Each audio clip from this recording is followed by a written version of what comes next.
What's up everybody, Jose Ortiz here with PetRockMedia.com, and today we are revisiting an older video that I had quite a few questions on regarding my mobile photography workflow and my iPad Pro, specifically the 12.9-inch edition. Let's take a look.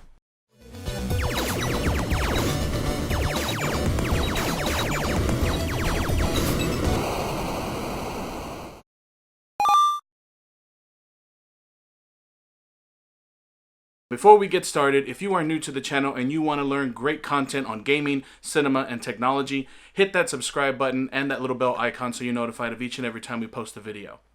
Okay guys, so a video on my channel that I'm going to post up here has gained a lot of views, but also a lot of questions and comments, both positive and negative.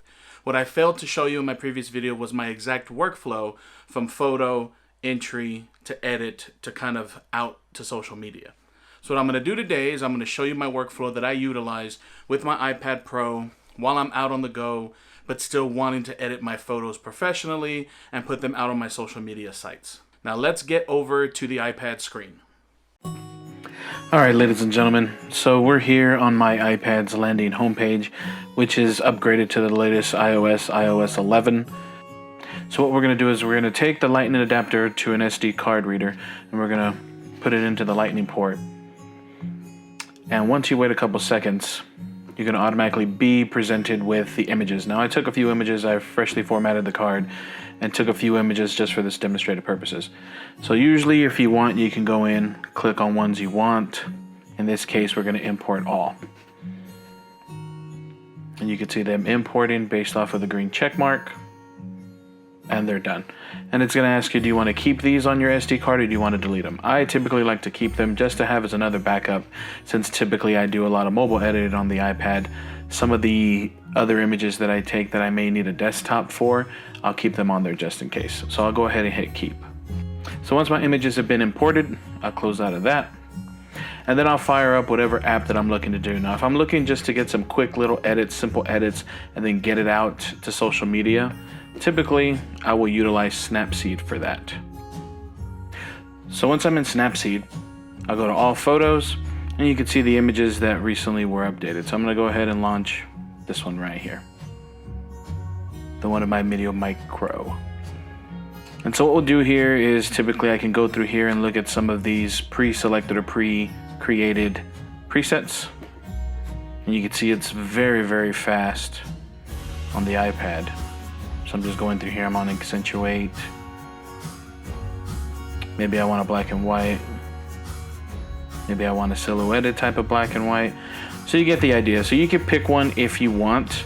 If you want to just go click on the current one and then hit the check mark, now is where you can have a little bit more fine tuning. If you click on this little pencil area here, you'll see all the different areas where you can update and mess with this image and kind of tune it to the way that you would like to have before you send it out to social media. So if you click on Tune Image, if you click with your finger and then just scroll up and down, you can see the different options that you have. So you can select the brightness, swipe to the right, super bright, swipe to the left, super dark. I kind of like a little bit less brightness, a little bit of contrast, crush those blacks. No saturation. Ambiance kind of does like a little bit more, almost like a clarity. Kind of gives it a little bit more, even though, and then you'll see highlights, shadows, and warmth. You can add a little bit of warmth if you want, a little bit of coolness. And if you click up here in the top right corner, you can go before and after. You check, or you click on the little check mark down on the right corner, everything's added. Then if you click the share button, you can either share or you can save. Now what's really cool about Snapseed is that you could save a copy of the changes that you've done directly over the image, so you'll no longer have the stock image, it'll save them permanently. Or you could save a copy, or you can export. I usually click save a copy and everything was saved. So that's Snapseed. Now if I wanted to get these images in my Lightroom catalog over on my PC, I could always open up Lightroom and I have it here in the dock. And I can always wait for the images to load in. You can also go to the camera roll and you can see there's my images. You can see they were raw. And you can immediately start editing. If you click on the sliders tool on the right hand side, you can already start editing. You can use, your light tab, same thing, contrast up and down. The cool thing about Lightroom is that if you double click the circle, it'll go back to automatic defaults to the 0. So if you're used to doing that like in Premiere or in Lightroom on your desktop, just by double clicking to reset everything, you could do that here as well. You can always click auto if you want to just do something real quick. Click on auto again, it reverts back to all the defaults. Color, you can mess with the temperature, you can mess with the white balance, or you can select your own white balance. So if you find yourself maybe an 18% gray, maybe you utilize that, or something white or gray in the shot, you can use that as your white balance, and it'll set the white balance for you. And if you click done, the image will successfully added to your Lightroom photos. So that's Lightroom, guys. Well, there you have it, guys.